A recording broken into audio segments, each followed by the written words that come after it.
Hello बच्चों। तो चलिए आज हम लोग सीखेंगे इस तरह के प्रश्न का सॉल्यूशन कैसे करते हैं। ठीक है, जैसे कि यहाँ पर हम आप लोग देख रहे हैं, ये जो है क्लास 10th के लिए बहुत इंपॉर्टेंट क्वेश्चन मतलब हो जाता है। ठीक है, इससे आपको ऑब्जेक्टिव भी बनते हैं और शॉर्ट आंसर टाइप क्वेश्चन भी बनते हैं। ठीक है, आपको इस तरह के प्रश्न में ऑब्जेक्टिव में भी देगा और 2 नंबर वाले में भी देगा, है ना। तो इसको हम कैसे बनाएंगे, इसको कैसे याद रखेंगे। ठीक है, देखिए आज हम लोग समझते हैं क्या होता है। जब एक बार आप समझ जाइएगा, एक बार बढ़िया से समझ जाइएगा, फिर आपको याद करने का जरूरत नहीं होता है ना, कोई भी क्वेश्चन। तो इसमें हमारा है कि 2 आपको रैखिक समीकरण युग्म दे देगा। ठीक है, यहाँ पे देख रहे हैं रैखिक समीकरण युग्म, है ना। तो 2 युग्म आपको दिया गया है रैखिक समीकरण का, और उसमें से आपको यहाँ पे बोल रहा है कितने हल होंगे। ठीक है, तो रैखिक समीकरण के युग्म जो होता है उसके हल होते हैं या तो अद्वितीय हल होता है। ठीक है, यानी कि केवल केवल और केवल एक ही हल, है ना, कोई दूसरा हल नहीं। अद्वितीय का मतलब हुआ कोई दूसरा नहीं, केवल एक हल। ठीक है, फिर होता है अनंत हल होता है और कोई हल नहीं होता है। ठीक है, क्या या तो अद्वितीय हल होगा या फिर अनंत हल होगा या फिर एक भी हल नहीं होगा, है ना। ये 3 तरह के होते हैं हल। ठीक है, तो अब वो 3 कब कौन सा होगा वो हम लोग यहाँ पर सीखेंगे। ठीक है, देखिए तो इसको आप चाहें तो नोट भी कर सकते हैं, है ना। पहले हम इसको समझा देते हैं, इसका जो कॉन्सेप्ट है कि कब इसका 2 हल होगा, अद्वितीय हल होगा, कब इसका अनंत हल होगा और कब इसका एक भी हल नहीं होगा, है ना। पहले वो समझ लीजिए, उसके बाद क्वेश्चन तो आसानी से बन जाएगा। है, तो देखिए आप इसको नोट करना चाहें तो नोट कर लीजिएगा। ठीक है, रैखिक रैखिक समीकरण रैखिक समीकरण युग्म के हलों की संख्या।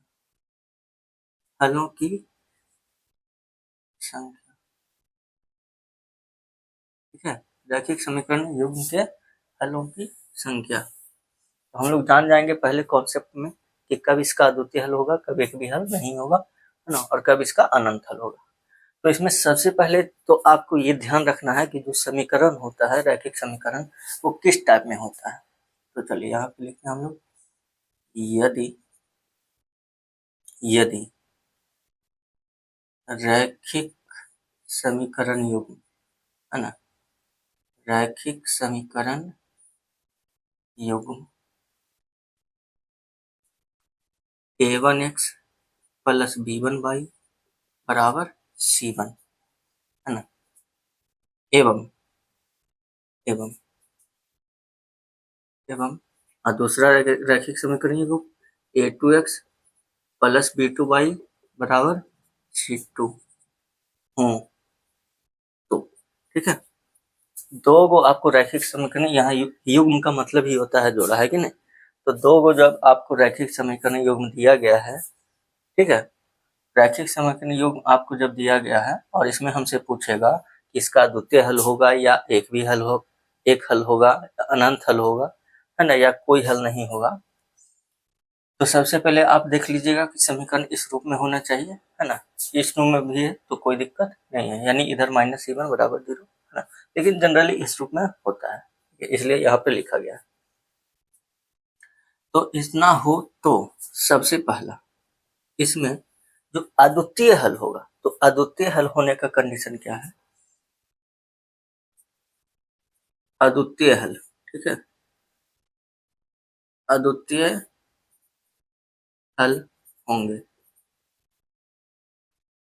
यदि अद्वितीय हल होंगे यदि अद्वितीय ठीक से लिखा गया ना, अद्वितीय हल होंगे यदि, तो अद्वितीय हल होने का कंडीशन क्या है कि x का गुणांक का अनुपात, ठीक है, दोनों समीकरणों के x का गुणांक का अनुपात और y के गुणांक का अनुपात वो बराबर नहीं होना चाहिए। तो कहने का मतलब a1 बटा a2 और b1 बटा b2 बराबर नहीं होना चाहिए, है ना। तो अद्वितीय हल होंगे यदि a1 बटा a2 बराबर इज नॉट इक्वल टू, ठीक है ना, डायरेक्ट लिखे ना, अद्वितीय हल होंगे कब?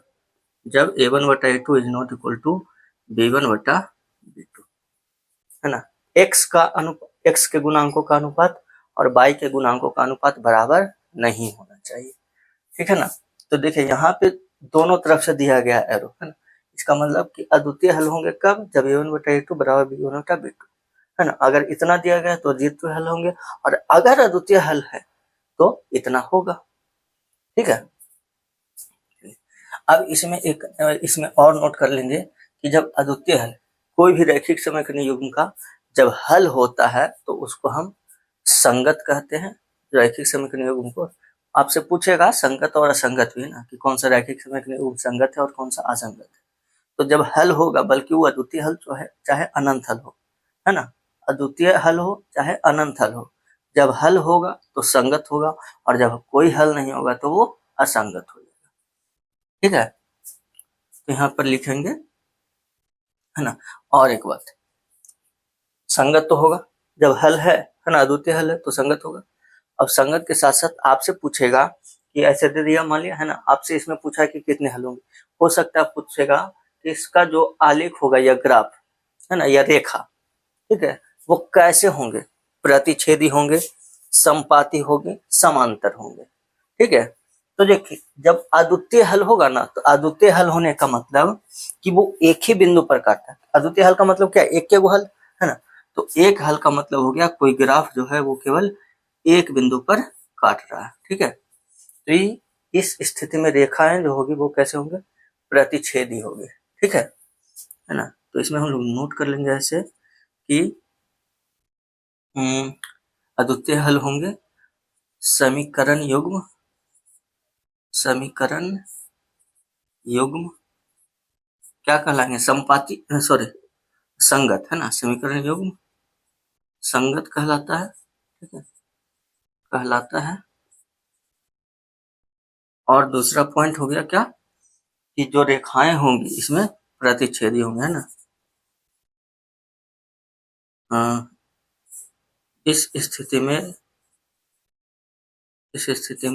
उतना लिखने का जरूरत नहीं है, डायरेक्ट लिखना, ठीक है।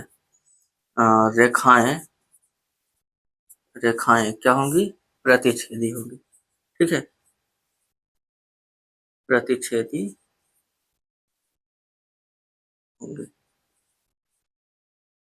ठीक है। रेखाएं क्या होंगे? प्रतिच्छेदी होंगे।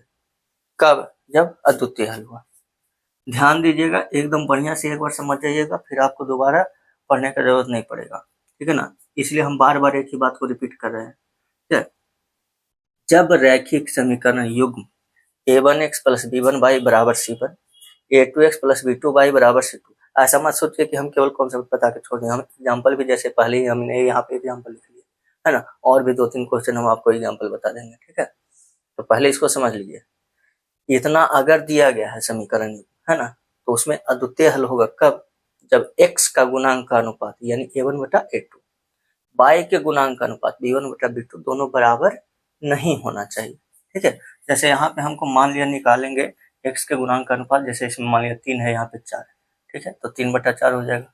इसमें मान लिया 5 है, इसमें 7 है, तो 5/7, है ना।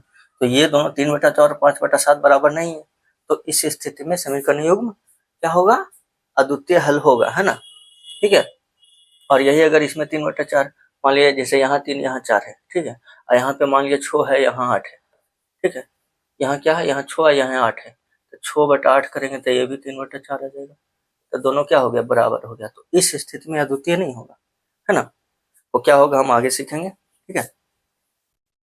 तो इस स्थिति में ये अद्वितीय होगा कब? जब इसका अनुपात जो है यानी a1/a2 और b1/b2 बराबर नहीं, ठीक है।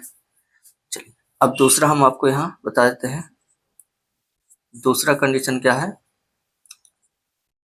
कि समांतर होगा, ठीक है। समांतर का मतलब अनंत हल होगा, है ना। तो अनंत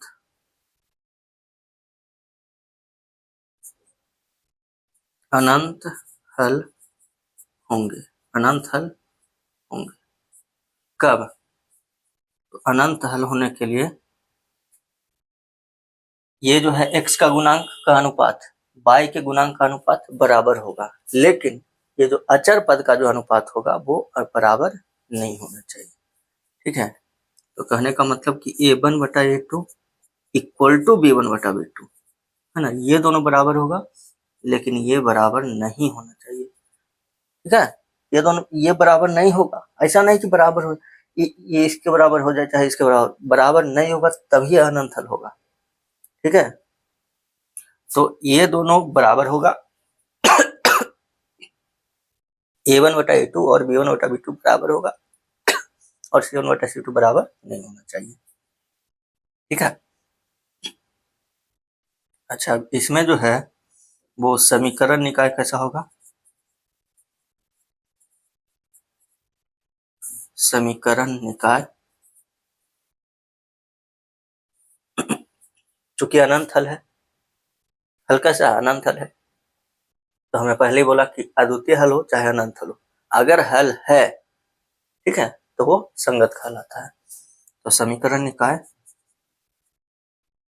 संगत होता है। ठीक है,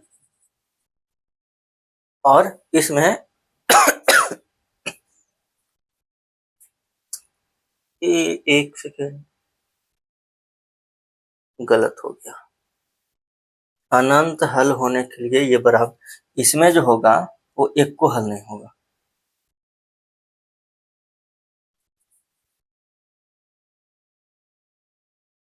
ऐसा लिख देते हैं। ठीक है, मिटाइए देते हैं।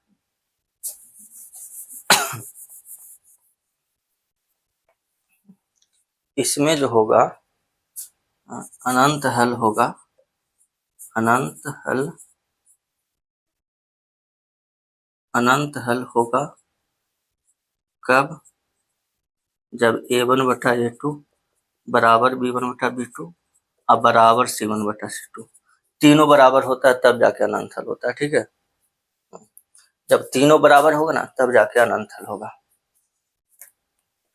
ठीक है, तो जब देखिए तीनों बराबर होगा तो अनंत हल होगा, और इसमें समीकरण निकाय, समीकरण निकाय, समीकरण निकाय क्या होगा, संगत होगा, है ना, संगत होगा। ठीक है, और अनंत हल होने का मतलब, अनंत हल कब होगा कि रेखाएं जो होता है एकदम समपाती होता है, एक को रेखा पर होता है। ठीक है, पहले रेखा और दूसरा रेखा भी एरिया पर होगा, तब ना अनंत हल होगा। ठीक है, तो अनंत हल होने के लिए तीनों बराबर होना चाहिए, a1 बटा a2 b1 बटा b2 और c1 बटा c2, तीनों बराबर होना चाहिए। ठीक है, और तीनों बराबर होने जब होगा तो अनंत हल होगा, और समीकरण निकाय कैसा होगा, संगत होगा। जैसा ही हल होगा वो अद्वितीय हो चाहे अनंत हो, क्या होगा, संगत हो जाएगा, और रेखाएं जो होगी वो समपाती होंगे। ठीक है, रेखाएं एक दूसरे के समपाती होगा। ठीक है, रेखाएं क्या हो जाएगी, समपाती हो जाएगी, है ना। और तीसरा कंडीशन जो है, एक भी हल नहीं होता है कब, देखिए इधर तीसरा कंडीशन इधर लिख लेंगे हम लोग, है ना, कोई हल नहीं होगा, है ना, कोई हल नहीं होगा। तो कोई हल नहीं होगा कब, तो वो वाला कंडीशन जो हम पिछला बार लिखे थे, क्या, a1 बटा a2 तो a1 बटा a2 और b1 बटा b2 बराबर होगा, लेकिन c1 बटा c2 बराबर नहीं होगा। ठीक है, a1 बटा a2 और b1 बटा b2 यानी x के गुणांक का अनुपात y के गुणांक के अनुपात बराबर होगा, लेकिन अचर पद का अनुपात जो है वो बराबर नहीं होगा। ठीक है, तो इस स्थिति में जो है समीकरण युग्म के एक भी हल नहीं होगा, और जब हल नहीं होगा तो समीकरण निकाय कैसा हो जाएगा, असंगत हो जाएगा। ठीक है, समीकरण निकाय असंगत होगा, है ना। आपसे ये सब ऑब्जेक्टिव में भी पूछेगा और शॉर्ट आंसर टाइप में भी पूछेगा, तो एक बार अच्छे से ध्यान से देख लीजिए, है ना, समझ जाइए, दोबारा इसका जरूरत नहीं पड़ेगा। अच्छा, समीकरण निकाय असंगत हुआ जब कोई हल नहीं हुआ, तो कोई हल नहीं होगा कब, हल का मतलब क्या, दोनों एक दूसरे को काटना चाहिए, है ना, तो जैसे प्रतिच्छेदी में क्या हुआ, एक जगह पर काटा तो एक हल हुआ, द्वितीय हल हुआ, है ना। अनंत हल होगा तो एक के गो है तो सब जगह तो ये काट ही रहा है ना, तो ये संपाती हुआ, इसमें अनंत हल हो गया। असंगत हो गया, एक को हल नहीं, तो एक को हल नहीं कब होगा, तो सोच लो अगर ये रेखा है और दूसरा रेखा मान लिया ऐसे, तो फिर आगे जाके काट ही जाएगा, है ना। तो दो रेखा एक दूसरे को काटता नहीं है, कब, जब दोनों रेखाएं समानांतर होता है ना, समानांतर होता है तो दोनों रेखाएं एक दूसरे को नहीं काटती, कहीं नहीं काटता है, और नहीं काटता है तभी तो एक को हल नहीं होता है ना। तो इसमें जो है रेखाएं कैसे होंगे, समानांतर होंगे, ठीक है, रेखाएं समानांतर होंगे, ठीक है ना। आपसे देखिए अब क्वेश्चन इसमें कैसे भी पूछ सकता है, समीकरण युग्म दे दिया है ना, अब पूछेगा क्या ये दोनों रेखाएं समानांतर है, तो भैया समानांतर का मतलब क्या, कोई हल नहीं, है ना। तो समानांतर पूछे चाहे असंगत पूछे चाहे कोई हल नहीं होगा। तो कंडीशन क्या है कि a1/a2 बराबर b1/b2 और c1/c2 बराबर नहीं होना चाहिए, ठीक है ना। तो अगर ये कंडीशन हमारा आ गया तो ये हम तीन का आंसर हम दे सकते हैं, ठीक है। चलिए तो आप इसको नोट कर लीजिए, फिर हम इसको सोल्व करके बताते हैं, ठीक है। देखिए अब इसमें हम यहाँ पे सोल्व करके बताएंगे, आपको जब ऑब्जेक्टिव पूछेगा तो डायरेक्ट आंसर बता सकते हैं, ठीक है। चलिए नोट कर लीजिए, हम मिटा के बताते हैं, हो गया ना।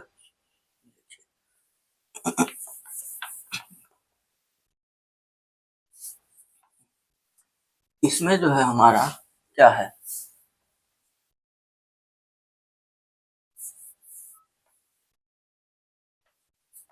तो इसमें जो समीकरण दो गो समीकरण युग्म दिया गया है ना, इसमें हम देखेंगे तो देखिए ना, सबसे पहले निकालेंगे a1/a2,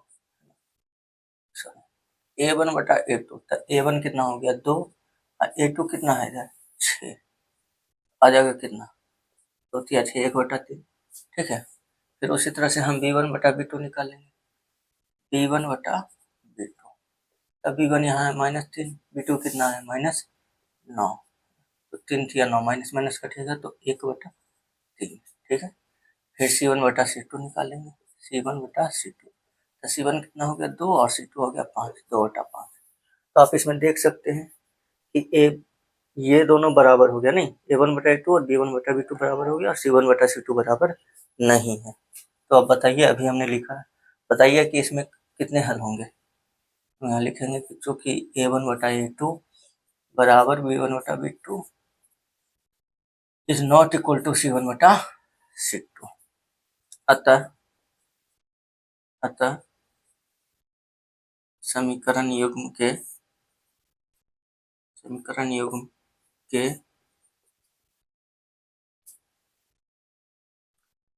युग्म का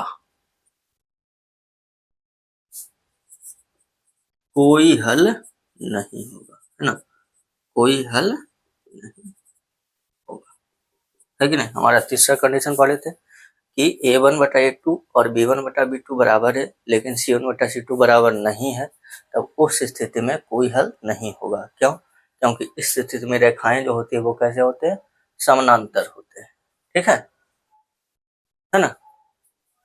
तो समानांतर होगा तो एक भी हल नहीं होगा। और अगर इसमें पूछता कि समीकरण निकाय जो है वो कैसा है, संगत है कि असंगत है, तो भैया जब एक को हल नहीं है तो हल नहीं है इसका मतलब असंगत हो जाएगा, ठीक है।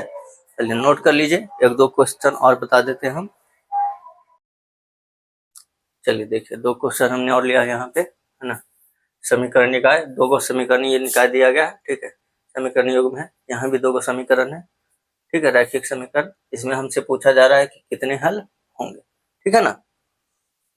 तो हम बार बार बता रहे हैं कि ये आपका ऑब्जेक्टिव में भी पूछेगा और शॉर्ट आंसर टाइप में भी पूछ सकता है, ठीक है। तो कैसा हम पूछे, बस शॉर्ट आंसर टाइप में पूछेगा तो हम जैसे बता रहे हैं वैसे बना करके लिखिएगा, है ना। अगर ऑब्जेक्टिव में पूछे डायरेक्ट यहीं से देख करके हम बता देंगे ना, ठीक है ना। कैसे हम देखेंगे भैया a1/a2 b1/b2 देख लेंगे भैया 2/4, 2×4 1/2 हो गया, इधर 3×6 1/2 हो गया, है ना।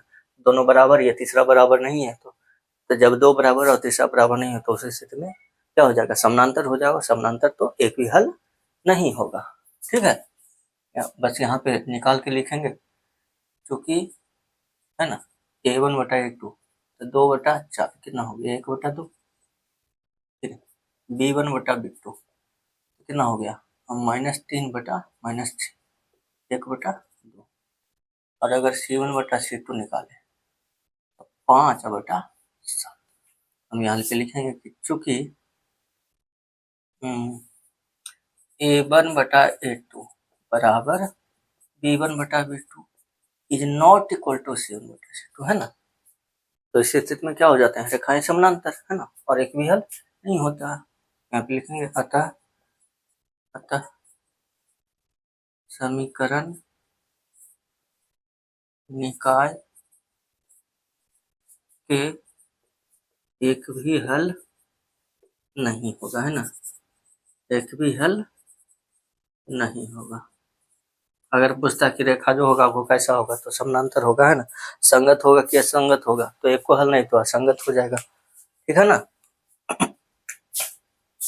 अगर पूछता कि रेखा कैसा होगा, तो भैया इसमें रेखाएं समांतर होगी, है ना।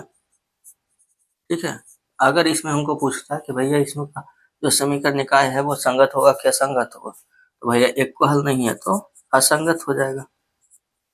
ठीक है ना। चलिए इसका देख लीजिए, तो इसमें भी हम निकालेंगे A1 बटा A2, एक कितना 2, A2 3। चलिए B1 बटा B2 निकालिए, तो B1 कितना -3, B2 1 तो -3। यदि परी तो दोनों बराबर नहीं, है ना। यहाँ लिखेंगे कि चूंकि A1 बटा A2 is not equal to B1 बटा B2। तो जब A1 बटा A2 और B1 बटा B2 बराबर नहीं होता तो क्या होता है, सबसे पहला कंडीशन अद्वितीय हल होगा, है ना। क्या होगा, अद्वितीय हल होगा। तो अतः समीकरण निकाय के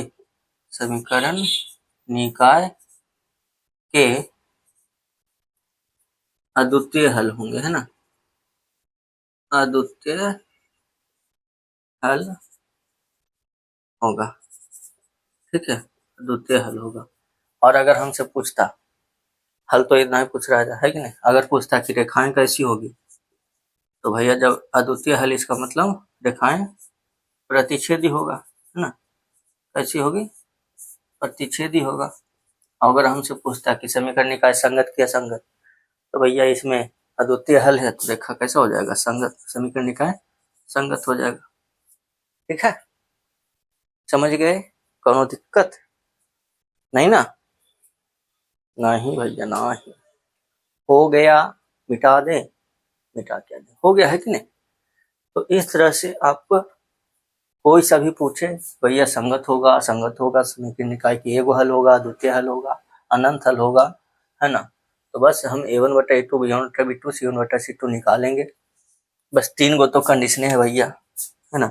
सबसे पहला कंडीशन A1 बटा A2 is not equal to B1 बटा B2, कैसा हल, अद्वितीय हल, है ना, कैसा अद्वितीय हल। A1 बटा A2 बराबर B1 बटा B2 is not equal to C1 बटा C2, तो इस समानांतर तो कोई हल नहीं, है ना, कोई हल नहीं। और तीसरा कंडीशन A1 बटा A2 B1 बटा B2 और C1 बटा C2, है, तीनों बराबर, तो इस स्थिति में रेखाएं संपाती, और संपाती तो हो जाएगा अनंत हल। ठीक है, क्या अनंत हल। यही 3 को तो भैया कंडीशन है ना। आप इसको बढ़िया से एक बार देख लीजिए, बस हो जाएगा। ठीक है, अभी फिर इस पे फिर हम लोग नेक्स्ट क्लास में आपको बताएंगे कि समीकरण निकाय दिए रहेगा कि संगत है, चाहे मतलब इसका एगो हल होगा, चाहे अनंत हल होगा, तो उसमें फिर कुछ इसमें से गायब रहेगा, पी रहेगा, के रहेगा, तो उसका मान हम लोग कैसे निकालेंगे, है ना, वो हम लोग अगले क्लास में सीखेंगे। तो आज इतना ही रहने देते हैं। अगर आप लोग को समझ में आया है, अच्छा लगा है, तो प्लीज़ वीडियो को लाइक कीजिए, कमेंट कीजिए, है ना। और अगर आप चैनल पर नए हैं तो चैनल को सब्सक्राइब करके बेल आइकन दबा लीजिए। मिलते हैं हम लोग नेक्स्ट क्लास में।